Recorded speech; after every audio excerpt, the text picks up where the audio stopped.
Hello, Mount Pleasant High School Iowa families. My name is Nicole Cook. I'm a counselor here at Mount Pleasant High School, and I'm here today to talk to you about scheduling for next year, as well as give you some information if you have a current 8th grader at the middle school that will be moving up here to the high school for next year. I want to introduce and let you know who some of the other counselors are that we have here at Mount Pleasant High School, and let you know who has what part of the alphabet as far as how we break down which students are in our caseload. So first we have Mrs. Wilson. She has A through G. Mr. Lazaroff has H through O. I'm Miss Cook, like I said, and I have P through Z. There's Miss Deb Milkey. She's our student support counselor. Miss Amanda Boyle, our project aware counselor. And Camille Greening, who is our Mount Pleasant Area Technical Center career counselor. So those are your counselors here at Mount Pleasant High School. I wanted to start out and kind of go through each subject area, core subject area for you and let you know what the options are for freshmen moving over from the middle school. Before I get started with that, though, I want to let you know that we're just really aware that there's been a lot of challenges this year for everybody, and that we normally would be having this information given to you in our Performing Arts Center here at the high school in a group meeting, but of course we can't do that right now, so this is substituting the information you would have gotten at that meeting.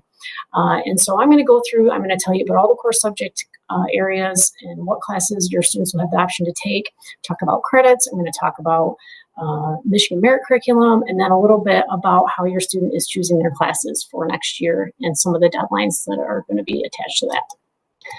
So mathematics. As you can see, this is quite the chart that breaks down where your students at right now and where they most likely should go for next year for math. I'm not going to go into detail with this slide. I did want to show it to you just so you could look at kind of the progression of math here at the high school. The main thing I want you to do, though, is take the recommendation of your math teacher, because that is what we find helps the students to be most successful. So whatever your recommendation of your current student's 8th grade math teacher is, that is what we recommend that you do for next year. Another way to help you figure out what's the best fit for your student, this kind of goes through what class they're taking right now, what grades they're getting, and then what we recommend that they take for next year. English, there's 2 options for students for English for 9th grade, either English 9A and B or Honors English 9A and B. And you're going to hear this theme as I go along through the next core subject areas. Anytime a student is choosing between either a regular course and an honors course, we recommend that you take the recommendation of their current teacher in that core subject area. So again, if your student is considering taking honors English, we recommend that that be recommended from their current English teacher. Science, next year you're going to have 2 options for science as a 9th grader, biology A and B or eco-science. The difference between the two is bio A and B is only 2 trimesters. Eco-science is 3 trimesters. It is considered an honors level course, and so it is more difficult, and it does take place over the course of the whole year. So your student would have eco-science all 3 trimesters. And again, we stress that you have the recommendation from your science teacher to take eco-science. It does also fulfill the earth science requirement, which is another reason why a lot of students will take earth science as a 9th grader. Social studies. So your 2 options for social studies next year, World History A and B, Honors World History A and B. There are also quite a few elective courses that students can choose from in the social studies department. So some of those are listed there. A lot of them are 1 trimester courses. 3 choices that your student has for next year for world languages are French, German, and Spanish. Some of your students may have already started that as 8th graders. And so then as they come in as a 9th grader, they would most likely be taking the 2nd year of one of those languages. A lot of kids will start their language as a freshman.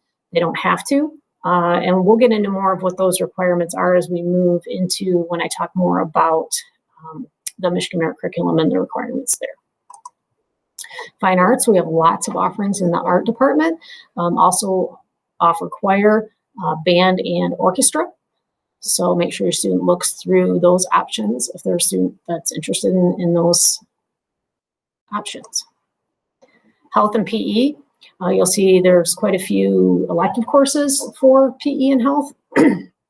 You do need to have take an intro to PE to take the other electives in the physical education department. You have to have had health to do some of the other choices there.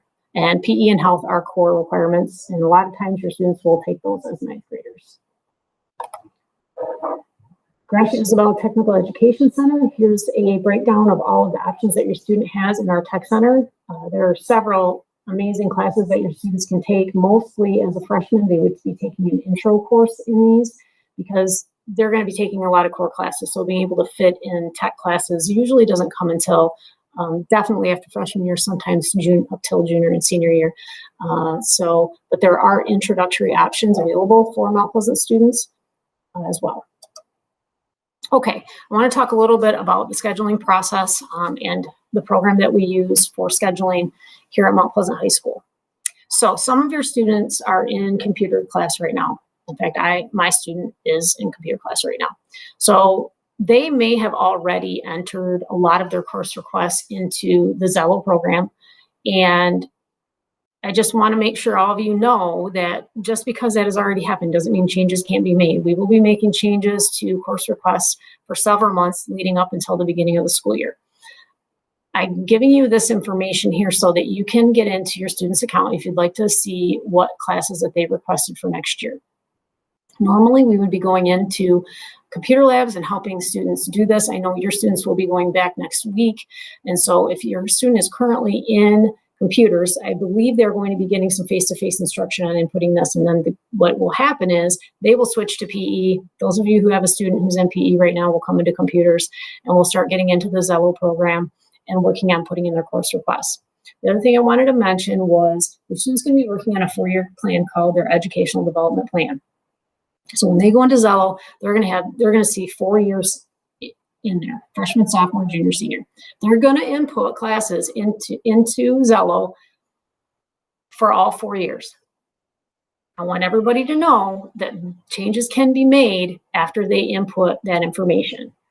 The main one that you want to make sure is accurate is their 9th grade year. What will happen with that information that is in the Zello program is once everything has been input, we will push some buttons and it will pull that information into our PowerSchool system. At that point, PowerSchool will then tabulate everything and put it into an actual schedule for your student.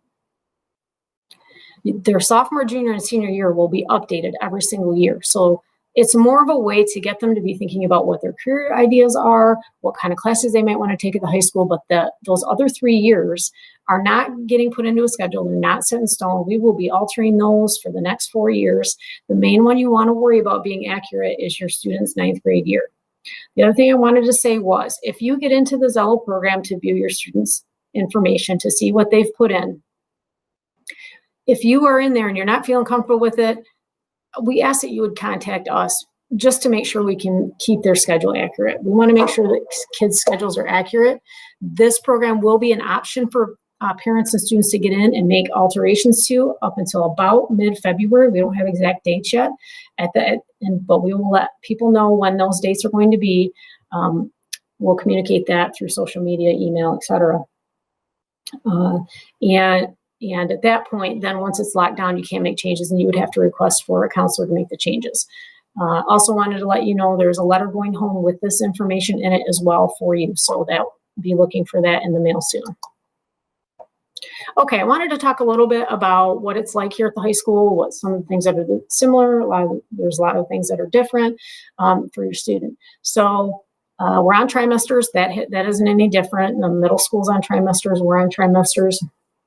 Here at the high school, we have a 5-period school day with 72 minutes in each period. So those are longer class periods. Each period is worth a half of a credit. So there's 3 trimesters, 12 weeks each. Your student can earn 2.5 credits total per trimester. If they pass all their classes at the end of each year, they would have 7.5 credits. Students we're required to have 27.5 credits to graduate. 30 is the maximum that you would get if you passed every single class and you had 15 classes. Our board did vote, so if you have a current student that is at the high school, so that would be current 9th through 12th graders, their new graduation requirement is 25 credits, I believe. Oh, let me take that back. 10th, 11th, and 12th is 25 credits.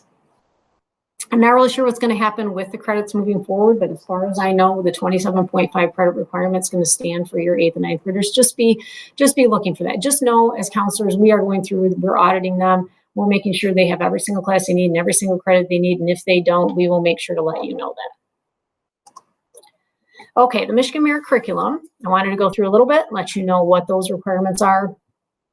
Your student needs to have 4 credits in math, 4 credits in English, 3 credits in science, 3 in social studies, a half in PE, a half in health, 1 in the visual and performing arts, and online learning experience is half a credit. So that is how all of those classes break down in terms of what the state of Michigan requires for your student in order to get a diploma.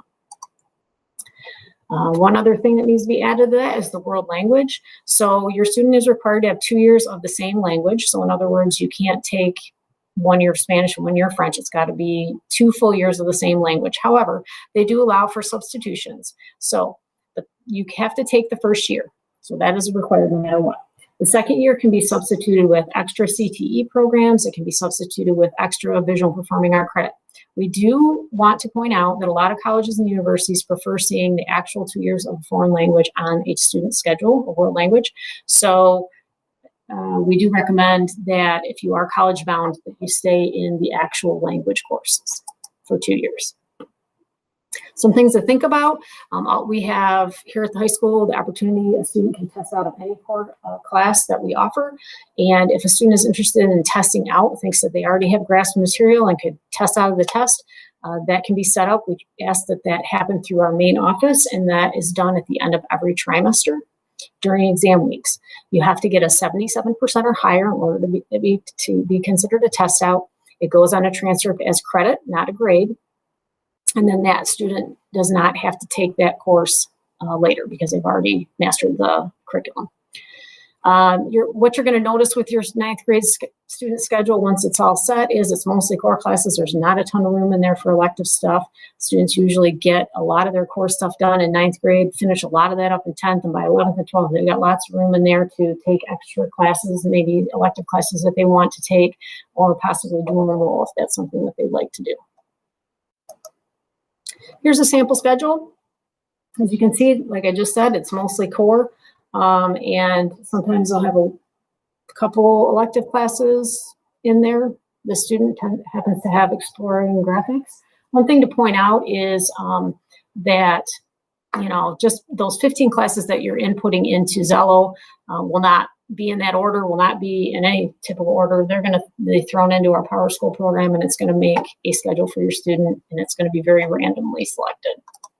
Here's another sample schedule. This one is going to be more of a student who's on the honors track, and you'll notice with this student that they have orchestra in their schedule, and that's a 3-try course, so that pretty much took up any extra options they might have had for electives.